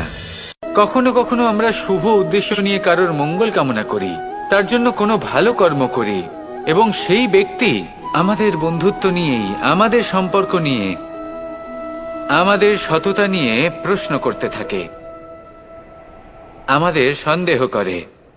তখন আমাদের দুঃখ হয়, কিন্তু এটা হওয়া উচিত নয়। কারণ যখনই কোনো ব্যক্তি আপনাকে সন্দেহ করছে, তাতে আপনারই মূল্য বৃদ্ধি পাচ্ছে। একটা কথা বলুন, আপনি কখনো শুনেছেন যে কয়লার শুদ্ধতার পরিমাপ করা হচ্ছে? শোনেননি, কারণ এমনটা কখনো হয়ই না। শুদ্ধতার পরখ শুধুমাত্র সোনার ক্ষেত্রে করা হয়। যখন এই সোনা এই পরীক্ষায় উত্তীর্ণ হয়, তখন সেই সোনা কতটা মূল্যবান সেটা সংসার জানতে পারে। সেই রকমই এই সংসার আপনাকেও পরখ করবে। যখন আপনি এই পরীক্ষায় উত্তীর্ণ হবেন, তখন আপনার মূল্য কতটা অধিক সেটা এই সংসারও জানতে পারবে। সেই জন্য যখনই কেউ আপনার উপর সন্দেহ করবে, দুঃখ পাবেন না। শুধু এই কথাটার খেয়াল রাখবেন, আপনি কি উচিত পথে চলেছেন, উচিত কর্ম করছেন। সকলের প্রতি আপনার মনে যেন সদ্ভাবনা। মানুষের এই সংসারে জীবনযাপন করার জন্য কিছু জিনিসের প্রয়োজন পড়ে। এমন কিছু আবেগ, এমন কিছু বস্তু আছে যেগুলো তার প্রয়োজন হয়। কিন্তু সব থেকে বেশি যে জিনিসটা তার প্রয়োজন হয়, সেটা হলো সম্মানের। আমাদের ভালো লাগে যখন কেউ আমাদের সম্মান করে। আমরা কাউকে সম্মান করলে তারও সেটা ভালো লাগে। কিন্তু আপনি দেখবেন যে সংসারে বেশিরভাগ মানুষ দুটি মাপদণ্ডের ভিত্তিতে সম্মান করেন। হয় বয়স দেখে করেন, বা উপার্জন দেখে। অর্থাৎ সেই ব্যক্তি কতটা উপার্জন করেন। এবার ভেবে দেখুন, এটা আবশ্যক নয় কারোর বয়স যদি বেশি হয় তার বুদ্ধিও ততটাই বেশি হবে। আবশ্যক এটাও নয় যে কোনো ব্যক্তি যদি অত্যন্ত ধনী হন, বা তার মনও নির্মল হবে, বা তিনি সৎকর্ম করবেন, বা এমন কোনো কর্ম করবেন যাতে উনি সম্মান লাভ করতে পারেন। হতে পারে উনি ধনী কিন্তু দুশ্চরিত্র। সেই জন্য বয়স বা উপার্জন দেখে কোনো ব্যক্তিকে সম্মান করবেন না। কর্ম দেখুন। যদি গভীরভাবে ভেবে দেখেন, তাহলে দেখবেন যদি কোনো মানুষ কোনো সৎকর্ম করেন, তাহলে তার প্রতি হৃদয় থেকে সম্মান জাগ্রত হয়। এটাই হলো সেই সম্মান যা অর্জন করতে হবে। বয়স আজ আছে, কাল আরো বৃদ্ধি পাবে। উপার্জন আজ আছে, কাল সেটা কমে যেতেও পারে। কিন্তু যদি আপনি নিরন্তর শুভকর্ম করতে থাকেন, তাহলে আপনি মৃত্যুর পরেও অমর হয়ে থাকবেন। আসুন আমার সাথে ভালোবেসে বলুন, রাধা। মানুষের জীবনে স্বচ্ছতার একটা আলাদা গুরুত্ব আছে। যদি আপনি নিজেকে স্বচ্ছ রাখেন, তাহলে আপনার নিজেরও ভালো লাগবে, সামনের ব্যক্তিরও ভালো লাগবে, একটা অন্যরকম প্রভাব পড়বে। কিন্তু একজন শ্রেষ্ঠ ব্যক্তি কিভাবে হয়ে ওঠা সম্ভব? যার মধ্যে গুণ আছে, শিক্ষা আছে, শুভ চেতনা আছে, যিনি সৎকর্ম করেন। কিভাবে হব সেই ব্যক্তি যার মধ্যে জ্ঞান আছে, শুধুমাত্র স্বচ্ছ থাকলে তো তা হওয়া সম্ভব নয়। প্রথমে আপনাকে বুঝতে হবে যে মানুষের মধ্যে 4টি মূল তত্ত্ব আছে। প্রথম হলো তার শরীর, যার দ্বারা উনি যে কোনো কর্ম করে থাকেন। দ্বিতীয় তত্ত্ব হলো তার মন, যার দ্বারা কোনো কর্ম করার জন্য সে নিজেকে প্রেরণা দিতে থাকে। তৃতীয় তত্ত্ব হলো বুদ্ধি, যে কর্ম আমরা করতে চাই, যে লক্ষ্যে আমরা পৌঁছতে চাই, সেটা আমরা কিভাবে কোন পথে করব সেটা স্থির করা যায় বুদ্ধি দিয়ে। আর চতুর্থ তত্ত্ব হলো আত্মা। আত্মা হলো এমন এক তত্ত্ব যার কোনো সমাপ্তি নেই। আত্মা হলো অজয়, কিন্তু এরও শুদ্ধিকরণের প্রয়োজন হয়। এই 4টি তত্ত্বের শুদ্ধিকরণ করতে থাকুন, এদের নির্মল রাখুন, শুদ্ধ রাখুন। এবং এটা কিভাবে হবে? শুভ চেতনা দ্বারা, জ্ঞানের দ্বারা, এবং সবথেকে বেশি গুরুত্বপূর্ণ প্রেমের দ্বারা। আসুন আমার সাথে ভালোবেসে বলুন রাধা। মানুষের জীবনে উন্নতি লাভ করার জন্য 3টি স্তম্ভের প্রয়োজন হয়। প্রথম স্তম্ভ শিক্ষা। এই শিক্ষা আমাদের জ্ঞান প্রদান করে। দ্বিতীয় স্তম্ভ ব্যবসা, যার দ্বারা আমরা ধন উপার্জন করি। তৃতীয় স্তম্ভ হলো আমাদের ঈশ্বর, আমাদের ইষ্ট। এনার সাথে যদি আমরা জুড়ে থাকতে পারি, তাহলে এমন একটা মানসিক বল আপনি লাভ করবেন যেটা এই সংসারে আর কোথাও পাওয়া সম্ভব নয়। কিন্তু মানুষ অনেক সময় জীবনে এই 3টি স্তম্ভ লাভ করা সত্ত্বেও সামনে অগ্রসর হতে পারেন না। তখনও জীবনে কঠিন পরিস্থিতি আসতেই থাকে। এমনটা ঠিক কেন হয়? কারণ সে জীবনে এই 3টি স্তম্ভ লাভ করে নেয়, জীবনে প্রয়োগও করে, কিন্তু তার ভিতের কথা সে ভুলেই যায়। যেমন প্রথম স্তম্ভ অর্থাৎ শিক্ষা। এই শিক্ষার আধার হলো শুভ চেতনা। যদি অন্তরে শুভ চেতনা না থাকে, তাহলে এই শিক্ষার কোনো গুরুত্ব থাকে না। দ্বিতীয় স্তম্ভ ব্যবসা। পরিশ্রম করে উপার্জন করতে হবে, এই কথাটা আমরা সবাই জানি এবং সবাই চেষ্টাও করি। কিন্তু ব্যবসা করতে করতে আমরা এটা ভুলে যাই আমাদের ব্যবহার কেমন হয়ে পড়েছে। এই ব্যবহার যদি শুভ হয়, তা এই সংসারের একটা নিয়ম আছে, বা বলতে পারেন লোকে তাই বলে, যে শক্তিশালী হয় সে শক্তিহীনকে নত করে দেয়। এমনটাই হয়, তাই না? আবশ্যক নয়। কখনো কখনো এমনও হয় একজন অসমর্থ ব্যক্তি সমর্থ ব্যক্তিকে নত করে দেন। এটা সম্ভব, এও হতে পারে। আর এটা তখন হতে পারে যখন তার মধ্যে ভালোবাসার শক্তি থাকে। ভালোবাসার শক্তি এই সংসারে সবথেকে বড় শক্তি হয়।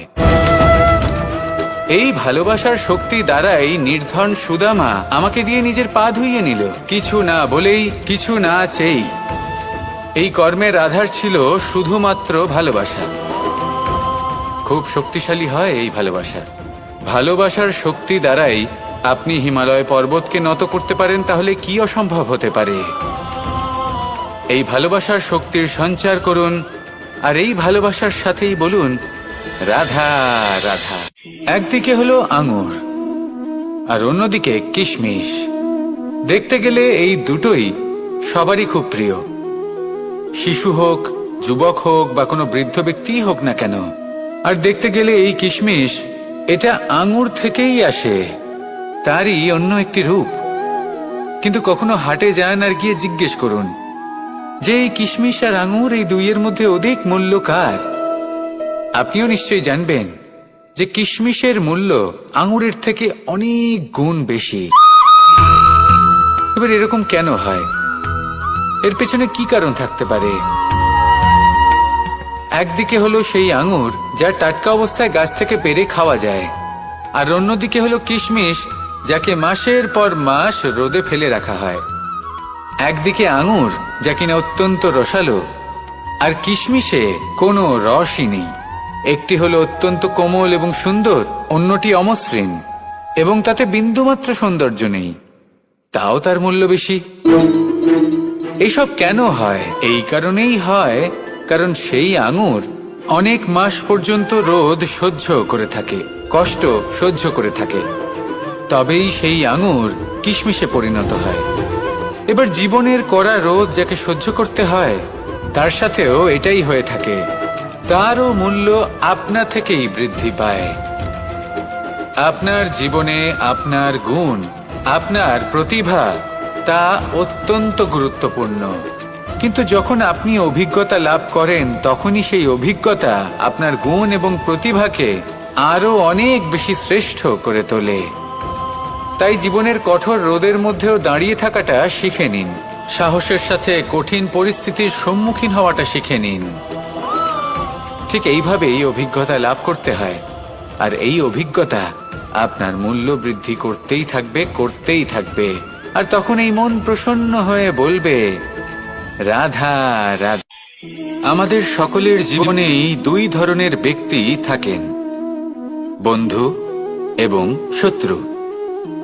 তারা হলেন আমাদের প্রিয় বন্ধু, যারা আমাদের জীবনে সবসময় আমাদের পাশে থাকেন। কখনো কখনো আমরা তাদের জন্য কিছুই করি না, তাও তারা আমাদের আনন্দ প্রদান করেন, ভালোবাসা প্রদান করেন। আর অন্যদিকে থাকে আমাদের শত্রু। দেখতে গেলে যখন আমরা জন্ম নিই তখন কিন্তু আমাদের কোনো বন্ধু থাকে না, আমাদের কোনো শত্রুও থাকে না। কিন্তু যত ধীরে ধীরে আমরা জীবনে এগোতে থাকি, আমাদের বয়স বাড়তে থাকে, তখন আমাদের বন্ধু আর শত্রু এই দুইয়ের সংখ্যা বাড়তে থাকে। আর সেই সবকিছু নির্ভর করছে আমাদের কথার ওপর এবং আমাদের ব্যবহারের ওপর। এবারে আপনি যদি কোনো ব্যক্তিকে স্বাগত জানান উদার চিত্তে, ভালোবেসে, তাহলে সেই ব্যক্তি আপনার বন্ধু হবেই হবে। কিন্তু যদি আপনি নিজে হাতে কাউকে সামনে অগ্রসর হতে বাধা দেন, বিনা কারণে তার সাথে খারাপ ব্যবহার করেন, তাহলে তার মনে শত্রুতার বোধ অবশ্যই জেগে উঠবে। আর রইল বিষয় কথার, যদি আপনার কথা মধুর হয় তাহলে সবাইকে আপনি আপন করে নিতে পারবেন। এই কথাই যদি কটু হয় তাহলে আপনার আপনজনেরাও দূরে চলে যেতে পারে। তাই নিজের কথার ওপর সংযম রাখুন এবং নিজের আচরণ উদার করে তুলুন। জীবনে সুখই সুখ থাকবে। আসুন আমার সাথে ভালোবেসে বলুন, রাধা। এই সংসারে সব থেকে ভয়ানক এবং গভীর অন্ধকার কোনটা? সেটা যখন মেঘ সূর্যকে ঢেকে দেয় এবং সংসার অন্ধকারাচ্ছন্ন হয়ে ওঠে, নাকি তখন যখন সূর্যাস্তের সময় ঘনিয়ে আসে, সূর্য ঢলে যায় এবং এই সংসারে অন্ধকার ছেয়ে যায়, নাকি সেই অমাবস্যার রাত্রি যখন চতুর্দিকে ঘন অন্ধকার থাকে এবং চন্দ্রমার প্রকাশ কোথাও থাকে না? না, এই সংসারে সব থেকে বেশি ভয়ানক অন্ধকার হলো মানসিকতার অন্ধকার। মানসিকতা খুব গভীর একটা বিষয়। এই মানসিকতাই সত্যের রূপ ধারণ করে এবং আমাদের এই মানসিকতা এবং বিবেকে একটা সূর্য থাকে। যদি আমরা এটা জীবন থেকে বের করে ফেলি তাহলে নিরাশা, হতাশা, অসফলতা এর এমন এক ঘন অন্ধকারে আমরা ফেসে যাব যে তার থেকে বাইরে বের হওয়া প্রায় অসম্ভব ব্যাপার হয়ে দাঁড়াবে। বড়ই কঠিন হয় সেই সময়। সেই জন্য ইতিবাচক মনোভাব থাকা খুব প্রয়োজনীয়। এটা ভাববেন না যে এটা আমার সাথে কেন হলো, এই সমস্যা কেন এলো, ওই ব্যক্তি আমার সাথে এটা কেন করলেন। এটা ভাবুন যে আমি জীবনে যে পরিস্থিতিতে দাঁড়িয়ে আছি তার থেকে আমি ঠিক কিভাবে বাইরে বেরোতে পারবো। যতই ঘন অন্ধকার থাকুক না কেন, খুব ছোট একটা প্রদীপের প্রকাশ আমাদের পথপ্রদর্শক হয়ে দাঁড়াতে পারে। আর আমাদের জীবনে এই ছোট্ট একটা প্রকাশ হলো আশা। এই আশার একটি কিরণ আমাদের অত্যন্ত গাঢ় অন্ধকারেও পথ দেখাতে পারে। তাই এই আশাকে সব সময় মনে প্রজ্বলিত করে রাখুন। গাঢ় থেকে গাঢ় অন্ধকারের সাথে, কঠিন থেকে কঠিনতর সমস্যার সাথে লড়াই করুন, সামনে এগিয়ে চলুন, আর আমার সাথে ভালোবেসে বলুন, রাধা। এই সংসারে এমন কোন আবেগ আছে যা সবসময় কটু বলে মনে হয়, কিন্তু সবার শেষে এটি সব থেকে বেশি মধুর উপলব্ধি প্রদান করে, সব থেকে বেশি মধুর অনুভূতি প্রদান করে। উত্তর পেলেন না? আপনাকে একটা উদাহরণ দিই। যখন মাতা সীতাকে অপহরণ করা হয়েছিল তখন শ্রীরাম অপেক্ষা করেছিলেন 4 মাস পর্যন্ত। উনি খুঁজতে চেয়েছিলেন কিন্তু উনি ওনার খোঁজ বন্ধ রেখেছিলেন। কল্পনা করে দেখুন ওনার কতটা যন্ত্রণা হয়েছিল। উনি শুধু অপেক্ষা করছিলেন, কারণ তখন বর্ষা ছিল। অনেক দিন পর্যন্ত সূর্যের আলো দেখা যায়নি। উনি জানতেন এরকম সময় বানর সেনার পক্ষে বনের মধ্যে পথ খোঁজা খুবই কঠিন কাজ হবে। সাগর পার করা অত্যন্ত কঠিন হয়ে দাঁড়াবে। তারা হয়তো বনের মধ্যে পথ হারিয়ে ফেলবে। উনি অপেক্ষা করলেন, আর এই অপেক্ষার ফল হিসেবে উনি কি লাভ করলেন? সাগরে সেতু নির্মাণ করলেন এবং মাতা সীতাকে সসম্মানে আবার ফিরিয়ে আনলেন। যদি শ্রীরাম অপেক্ষা না করতেন তাহলে হয়তো এই সবকিছু কখনোই সম্ভব হতো না। এটাই হলো শক্তি ধৈর্যের। এটাই হলো আমাদের কাছে শিক্ষা। এই ধৈর্যই প্রত্যেকবার আমাদের অত্যন্ত কঠিন বলে মনে হয়। ধৈর্য ধরা অত্যন্ত কঠিন, কিন্তু অবশেষে এটাই সব থেকে শ্রেষ্ঠ ফল দান করে, সব থেকে মধুর উপলব্ধি, সব থেকে মধুর অনুভূতি প্রদান করে। তাই ধৈর্য ধরে থাকুন, সবকিছু শুভ হবে। আর তখন এই মন প্রফুল্ল হয়ে বলবে, রাধা রাধা। সুখ এবং দুঃখ এই দুই হলো আমাদের জীবনের অবশ্যম্ভাবী এবং গুরুত্বপূর্ণ অঙ্গ। আমাদের সকলের জীবনে কখনো সুখও আসে, আবার কখনো দুঃখও আসে। আমরা সবসময় ভাবি আমরা কিভাবে সুখ লাভ করব, কিভাবে আমরা দুঃখ থেকে দূরে থাকতে পারি। আর এই জীবনে যা কিছুই ঘটুক না কেন, সেই সবকিছু আমরা সুখ এবং দুঃখের মাপদণ্ডে মেপে থাকি। এবার এখানে একটা ছোট্ট বিষয় আছে। এটা ভেবে দেখতে হবে যে কে আসলে সুখী ব্যক্তি। সুখী ব্যক্তি হলেন তিনি যিনি নিজের জীবনে নিজের কর্মের বিশ্লেষণ করে থাকেন, সেই বুঝে পদক্ষেপ নেন। উনি কি করতে চলেছেন সেটা উনি জানেন। আর যদি ওনার কোনো দোষ থাকে বা ভুল থাকে তাহলে সেগুলো শুধরে নিয়ে এগিয়ে চলেন। সেই জন্য উনি সুখী হন। অন্যদিকে যে ব্যক্তি দুঃখী, তিনি কি করেন? তিনি নিজের উপর নয়, অন্যের উপর নিজের নজর রাখেন যে তিনি কি করছেন, কিভাবে কর্ম করছেন। ওনারা অন্যের নিন্দা করেন, অন্যের সাফল্য দেখে ঈর্ষা করেন, ক্রুদ্ধ হয়ে যান, ওনাদের বাধা দিতে চেষ্টা করেন। সেই জন্যই তো ওনারা দুঃখী হন। এই সংসারে এমন অনেক ব্যক্তি আছেন যারা এই কারণে দুঃখী নন যে তাদের জীবনে দুঃখ আছে। তারা এই কারণে দুঃখ পান কারণ অন্যের জীবন অনেক বেশি সুখের। দেখুন, শেষ পর্যন্ত আপনাকে নিজের কর্মের প্রতি মনোসংযোগ করতেই হবে, অন্যের প্রতি নয়। কারণ আপনার জীবনে আপনার কর্ম হলো এমন একটা জিনিস যা আপনার নিয়ন্ত্রণে আছে। নিরন্তর চেষ্টা করতে থাকুন, নিজের কর্মকে বুঝতে শিখুন, শুধরে নিন, নিজেকে শ্রেষ্ঠ করে তুলুন। তখন সাফল্য নিজে থেকে আপনার কাছে আসবে, আর এই মন প্রসন্ন হয়ে বলবে, রাধা রাধা। মুক্তোর এই মালা দেখতে কত সুন্দর হয়, তাই না? যিনি ধারণ করেন তাকেও এটা শীতলতা প্রদান করে। আর যে ব্যক্তি দেখে তার চোখও এই দৃশ্য দেখে শান্তি উপলব্ধি করে। কিন্তু ভাবুন, যদি এমন কিছু হয় যে সুতো দ্বারা এই মুক্তোর মালা তৈরি হয়েছে সেটা কেউ ছিঁড়ে দেয়, তাহলে এই মুক্তোর মালা ছিঁড়ে যাবে আর সমস্ত মুক্ত মাটিতে পড়ে যাবে, ছড়িয়ে পড়বে। তখন কি আমরা এটা ভাববো যে এটা তো মাটিতে পড়ে থাকা বস্তু, এটা আমি তুলবো না? ভাববো না, তাই না? আমরা নিচু হয়ে একটা মুক্ত কুড়িয়ে নিই এবং আবার এদের সুতোর মধ্যে প্রবেশ করাই। কেন? কারণ এই মুক্ত হলো বহুমূল্য। এতে কোনো সন্দেহ নেই যে এই মুক্ত হলো বহুমূল্য। কিন্তু এর থেকেও অনেক বেশি বহুমূল্য হলো আমাদের জীবনে আমাদের সম্পর্ক, আমাদের বন্ধু বান্ধব। এই সম্পর্কেও কখনো কখনো বিবাদ হয়, মনোমালিন্য হয়, এগুলোও ছড়িয়ে যায়। আর সেই সময় এই মুক্তোর মতোই নত হয়ে আমাদের এই সম্পর্কগুলিকে হাতে তুলতে হবে, এদের জুড়তে হবে, এদের আগলে রাখতে হবে। কারণ এদের থেকে বহুমূল্য আর কিছুই নেই। আর যদি এই কাজটা আপনি শিখে নিতে পারেন, তাহলে আপনার জীবনের এই সম্পর্ক, এই বন্ধুত্ব সবসময় আপনাকে বল প্রদান করবে, আনন্দ প্রদান করবে। আর এই মন সুপ্রসন্ন হয়ে বলবে, রাধা রাধা। আপনারা সবাই একটা গাছের পাতাকে দেখুন, যতক্ষণ পর্যন্ত ও গাছের সাথে মানে গাছের ডালের সাথে জুড়ে থাকে সে সবুজ থাকে, বাতাসের সাথে সে নড়তে থাকে। যতক্ষণ পর্যন্ত ও সূর্য থেকে পাওয়া রশ্মির শক্তি গাছে পৌঁছে দেয় ততক্ষণ ও ডালের সাথে যুক্ত থাকে। কিন্তু যখন সেই পাতা শুকিয়ে যায় তখন তার কোনো গুরুত্ব থাকে না। সেই পাতা গাছের ডালে এবং বৃক্ষের কাছে বোঝা হয়ে থেকে যায়।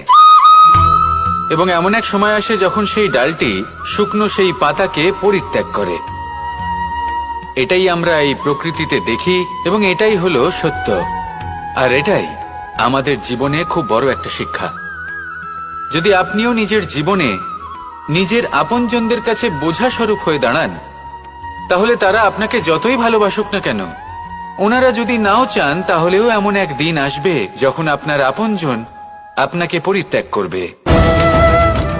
সেই জন্য সবসময় আত্মনির্ভর হয়ে ওঠার চেষ্টা করুন, নিরন্তর পরিশ্রম করতে থাকুন, কারোর উপর বোঝা হয়ে থাকবেন না, বরং তার সাথে মিলে দায়িত্ব পালন করুন। এমনটা করবেন তাহলে আপনার সম্মানও বজায় থাকবে এবং সম্পর্কের মধ্যে আপনার মূল্যও বজায় থাকবে। আসুন আর আমার সাথে ভালোবেসে বলুন, রাধা রাধা। আমাদের মধ্যে এমন অনেক মানুষ আছেন যারা বই পড়তে পছন্দ করেন, অনেক মানুষ আছেন যারা ভিন্ন ভিন্ন রকমের কাহিনী পড়েন। এবার পড়তে পড়তে মাঝে এমন একটা অধ্যায় অবশ্যই আসে যা আমাদের হৃদয় স্পর্শ করে যায়। আমরা হৃদয় যন্ত্রণা অনুভব করি, তাও আমরা সেই কাহিনী শেষ পর্যন্ত পড়ি এবং তখন আমরা বুঝতে পারি যে সেই যন্ত্রণাময় অধ্যায়টি কেন এসেছিল, তার থেকে আমরা কি শিক্ষা পেলাম এবং আমরা অবশেষে লক্ষ্যেও পৌঁছলাম। কিন্তু যদি সেই যন্ত্রণাদায়ক অধ্যায়টিতে আপনি থেমে যান, আপনি যদি এটা ভাবেন যে আমি আর পড়তে পারবো না, তাহলে আপনি জানতেও পারবেন না যে পরবর্তীতে কি হতে চলেছে। এই মন দুঃখে ভরে উঠবে, মনে প্রশ্ন আসতেই থাকে যার উত্তর আমরা পাই না, নিজেদের লক্ষ্য বুঝতেই পারি না। এইভাবেই আমাদের জীবনেও যদি এমন কিছু হয় যা অত্যন্ত দুঃখজনক, যদি এমন কোনো কঠিন অধ্যায় আপনার জীবনে আসে, থামবেন না। তা হলো আপনার জীবনের কাহিনীর একটি যন্ত্রণাদায়ক দুঃখজনক অধ্যায় মাত্র। শেষ পর্যন্ত এই কাহিনীতে টিকে থাকুন, কর্ম করতে থাকুন। আপনি বুঝতে পেরে যাবেন যে এই কঠিন পরিস্থিতি আপনার জীবনে কেন এসেছিল। আপনি শিক্ষাও লাভ করবেন এবং লক্ষ্যও লাভ করবেন। আসুন আমার সাথে ভালোবেসে বলুন, রাধা রাধা। আশা এবং বিশ্বাস মানুষের জীবনের দুই অমূল্য স্তম্ভ। এটাই হলো ঢাল এবং এটাই হলো অস্ত্র। এটাই আমাদের রক্ষা করে এবং এটাই আমাদের জীবনের পথ প্রশস্ত করে। কিন্তু ছোট একটা সমস্যা আছে। এবার যদি আপনি বটবৃক্ষের থেকে এই আশা রাখেন যে এ আমাকে ফল দেবে, তাহলে সেই আশা ভঙ্গ হওয়াই স্বাভাবিক। আর যদি আপনি বিশ্বাস করেন যে খেজুর গাছ আপনাকে ছায়া প্রদান করবে, তাহলে সেই বিশ্বাসও অবশ্যই ভঙ্গ হবে। তাহলে কি করা উচিত? চোখ বন্ধ করে যে কাউকে বিশ্বাস করার আগে বা যে কারোর থেকে আশা রাখার আগে নির্বাচন করুন যে কার ওপর বিশ্বাস রাখতে চান, কার ওপর আশা রাখতে চান। তবে আমি তো বলবো যে বিশ্বাস করতে হলে নিজের ওপর করুন, যে এই সংসারে এমন কোনো কাজ নেই যা আপনি করতে পারেন না। আর শুধু কর্ম করতে থাকুন আর ভরসা রাখুন ঈশ্বরের ওপর, যে উনি আপনার কর্ম দেখবেন আর আপনাকে আপনার কর্মফল অবশ্যই দেবেন, আপনাকে সাফল্য দেবেন।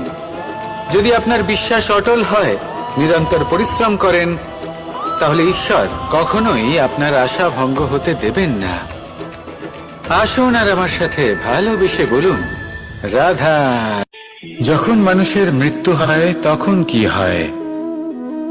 অনেক সংখ্যক মানুষ শোক পালন করতে চলে আসেন। যে ব্যক্তি মৃত্যু লাভ করেছেন তার অনেক বস্তু থাকে যেগুলো তার প্রিয়, যেগুলো তিনি ব্যবহার করেছেন। তার শয্যা, তার বস্ত্র, তার আভূষণ সবকিছু তার থেকে বিচ্ছিন্ন করা হয় এবং খালি হাতে তাকে শ্মশানের উদ্দেশ্যে রওনা করা হয়। আমি আপনাকে এই প্রশ্ন করতে চাই, আপনি এই সংসারে কি অর্জন করেছেন? ধন সম্পত্তি, বস্ত্র, আভূষণ, এই সবকিছু যে আপনি অর্জন করেছেন, আপনার মৃত্যুর পরে তা আপনার থেকে দূর হয়ে যাবে। এর উত্তর হলো একটাই, আপনার কর্ম। শুধু সেটাই আছে যা একান্ত আপনার, আর শুধু সেটাই এই সংসার থেকে চলে যাওয়ার পরেও সংসারেই জীবিত থাকবে। যদি আপনি দুষ্কর্ম করেন, তাহলে এই সংসার আপনাকে একটি অনুচিত উদাহরণ হিসেবে মনে রাখবে যে এই ব্যক্তি খুব পাপী ছিল, অনুচিত কর্ম করতেন। যে পথে তিনি চলেছেন সেই পথে কারোর চলা উচিত নয়। সেখানেই যদি আপনি সৎকর্ম করেন, তাহলে সংসার চিরকাল এটাই বলবে যে খুব ভালো মানুষ ছিলেন, সবাইকে ভালোবাসতেন, সবাইকে সাহায্য করতেন, আমার খুব প্রিয় মানুষ ছিলেন। এটাই হলো শ্রেষ্ঠ কর্ম। সেই জন্য জীবনে শুধুমাত্র ধন সম্পত্তি, আভূষণ এই সব অর্জন করতে গিয়ে নিজের মনোনিবেশ করবেন না। শ্রেষ্ঠ কর্ম করুন। সংসার থেকে চলে যাওয়ার পরেও এই কর্মই এই সংসারে আপনাকে জীবিত রাখবে। আসুন আমার সাথে ভালোবেসে বলুন, রাধা রাধা। এই শুকনো পাতাটিকে দেখুন, নিষ্প্রাণ হয়ে পড়েছে। কোনো একটা সময় এই পাতাটি একটা গাছের ডালে ছিল। সেই গাছ ওর লালন পালন করত। যখন যখন বাতাস বইত, এই পাতায় কম্পন দেখা দিত, মনকে প্রফুল্ল করে তুলত। কোনো একদিন এই পাতা গাছের ডাল থেকে ঝরে পড়ে গেল। নিঃসন্দেহে ও নিজের স্বাধীনতা পেল, কিন্তু আস্তে আস্তে শুকিয়ে গেল, নিষ্প্রাণ হয়ে গেল। দেখুন, আমি এই কথা বলছি না যে স্বাধীনতা অনুচিত, কখনোই না। কিন্তু যে কোনো পরিস্থিতিতে স্বাধীন হতে চাওয়া এটা নিশ্চিত রূপে অনুচিত। আমরা যদি আমাদের জীবনে পরিবারের গুরুত্ব ভেবে দেখি, তাহলে এই পরিবারে যতই মতভেদ থাকুক না কেন, যতই মনোমালিন্য থাকুক না কেন, যতই বিবাদ থাকুক না কেন, এই সব মিটিয়ে নেওয়া অত্যন্ত প্রয়োজনীয়। সেই সবকিছু সমাপ্ত করা অত্যন্ত প্রয়োজনীয়।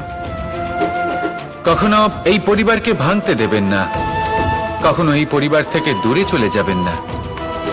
এই পরিবার হলো আমাদের জীবনের একটা অমূল্য সম্পদ, অমূল্য এক আশ্রয়, যা এই সংসারে হয়তো কোথাও আপনি পাবেন না। তাই একে আগলে রাখুন। ভেবে নিন আপনি পাতা আর আপনার পরিবার সেই গাছ। আসুন আমার সাথে ভালোবেসে বলুন, রাধা রাধা। কখনো কখনো অন্ধকারের সাথে লড়াই করার জন্য আমরা প্রদীপ জ্বালাই।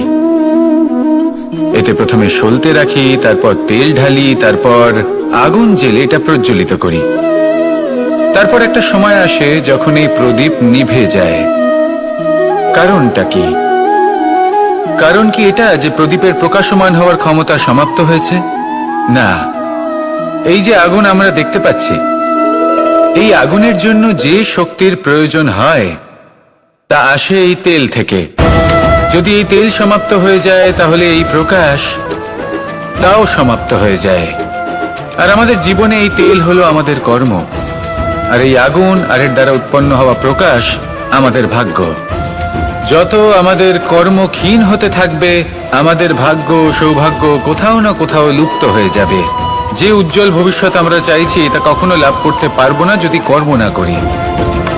ঠিক যেমন তেল ছাড়া অগ্নি উৎপন্ন হয় না, তেমনি কর্ম ছাড়া সৌভাগ্য হয় না। আর যেমন কর্ম তেমন ভাগ্য। তাই সবসময় কর্ম করতে থাকুন, কর্ম করা থামাবেন না। আর আমার সাথে ভালোবেসে বলুন, রাধা রাধা। যখন আমরা মৌন থাকি, তখন আমরা কতটা শক্তি ব্যয় করি, বিন্দুমাত্র নয়। সেখানেই যখন আমরা রুষ্ট হই, তখন আমরা কতটা শক্তি ব্যয় করি। আমাদের রক্ত গরম হয়ে ওঠে, চোখ থেকে যেন অগ্নি বর্ষা হয়, আমরা চিৎকার করতে থাকি, জোরে কথা বলি, কখনো কখনো আমরা অনুচিত কর্ম করে বসি। সবকিছুই ক্রোধের বশে করি। এবার এই ক্রোধকে মৌনতায় পরিণত করতে হবে। এই কাজটা চোখে দেখা যায় না, এই কাজ সরল নয়, এই কাজ হলো অত্যন্ত কঠিন, এবং এই কাজই শ্রেষ্ঠ। সেই ব্যক্তি শক্তিশালী নন যিনি কথায় কথায় ক্রুদ্ধ হয়ে যান, কথায় কথায় যিনি আক্রমণ করেন। আজ্ঞে না, সবথেকে বেশি শক্তিশালী ব্যক্তি হলেন তিনি, যিনি নিজের ক্রোধকে মৌনতায় পরিবর্তন করতে পারেন, যিনি শান্ত মনে পরিস্থিতিকে বোঝেন, তার আকলন করেন আর তারপর বিবেকের দ্বারা সিদ্ধান্ত নেন। তিনি হলেন সবথেকে শক্তিশালী ব্যক্তি। তাহলে সেই ব্যক্তি হয়ে উঠুন আর আমার সাথে ভালোবেসে বলুন, রাধা রাধা। ফলটা দেখছেন আপনি? এটা সেই ফল যেটা গাছের সবচেয়ে উঁচু ডালে পাওয়া যায়,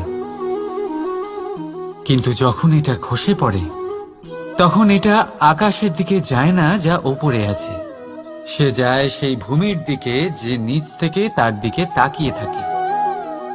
কেন?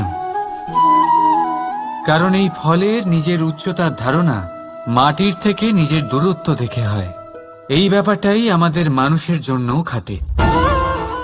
যদি আপনি সম্পন্ন হন তাহলে তাদের সাহায্য অবশ্যই করবেন যাদের সামর্থ্য আপনার থেকে কম, যাদের সাহায্যের অত্যন্ত প্রয়োজন। আপনার সামর্থ্য বেশি কারণ তাদের আপনার থেকে সামর্থ্য কম। দেখুন, জীবনে আনন্দ শুধু বড় হওয়ায় নয়, বরং তাদের সাহায্য করেও আছে যারা কোনো কারণবশত আপনার থেকে নিচে রয়ে গেছেন। আর যখন একটা ফল এই কথাটা বুঝতে পারে তখন আপনি নয় কেন? রাধা রাধা। সময় বড়ই বিচিত্র অনুভব দেয়। যখন অপেক্ষা করছেন তখন অনেক লম্বা হয়ে যায়। প্রতিটা মুহূর্ত একটা গোটা দিনের মতো মনে হয়। ঠিক সেইভাবেই যদি কোথাও যেতে দেরি হয় তখন সময় দৌড়তে থাকে, প্রসন্নতায় বয়ে যায় আর নিরাশায় থমকে যায়।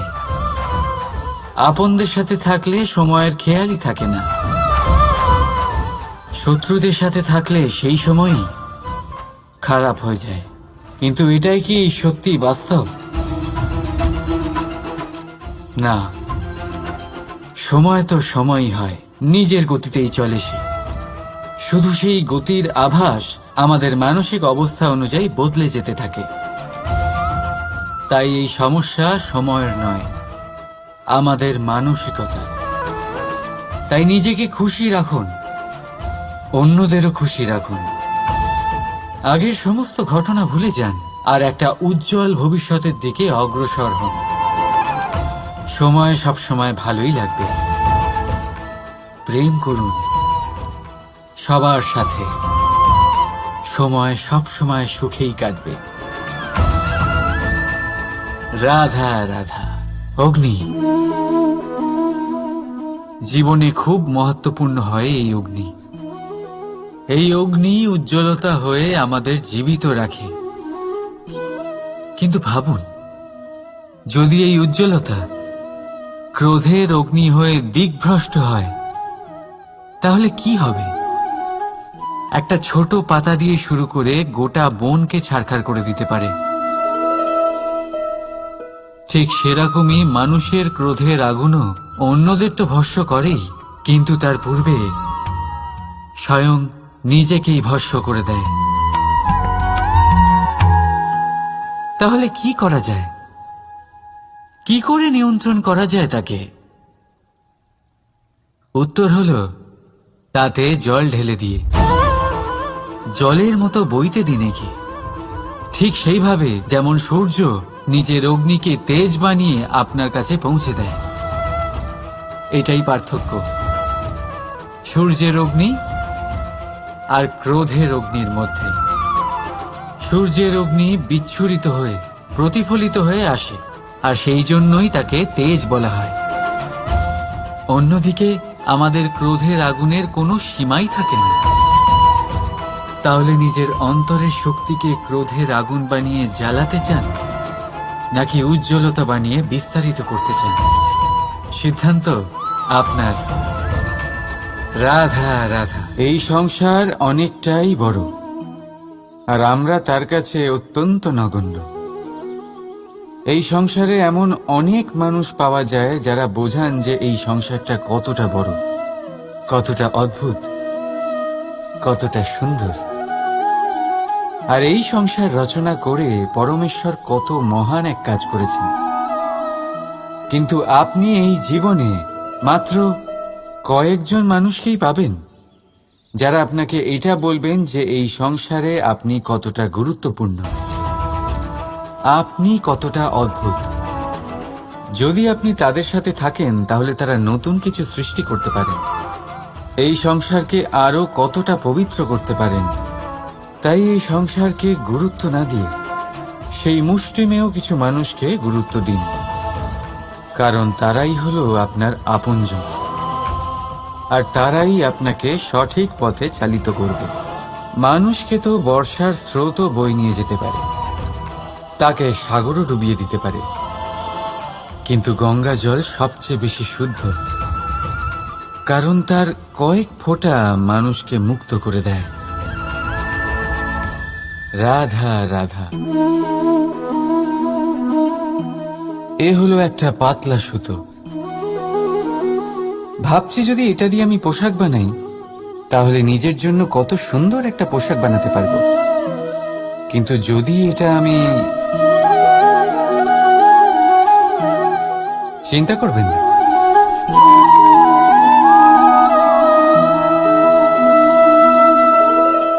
দেখুন এই সুতো জোড়া লেগে গেল। শুধু পার্থক্য হচ্ছে এটাই যে আগের মতো এটা আর সরল নেই, আর এটার দৈর্ঘ্য আগের থেকে কিছুটা কমে গেছে। এই সংসারে প্রেমের সাথেও ঠিক এটাই হতে পারে।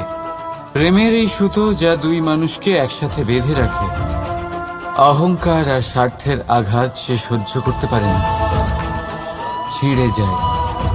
চেষ্টা করলে আবার এই সম্পর্ক হয়তো জোড়া লাগতে পারে, কিন্তু তা আগের মতো কখনোই থাকে না, কারণ মনে গিট পড়ে যায়। সেই জন্য প্রেমকে স্নেহের সাথে সামলে রাখুন, অহংকার আর স্বার্থের থেকে দূরে থাকুন। রাধা রাধা।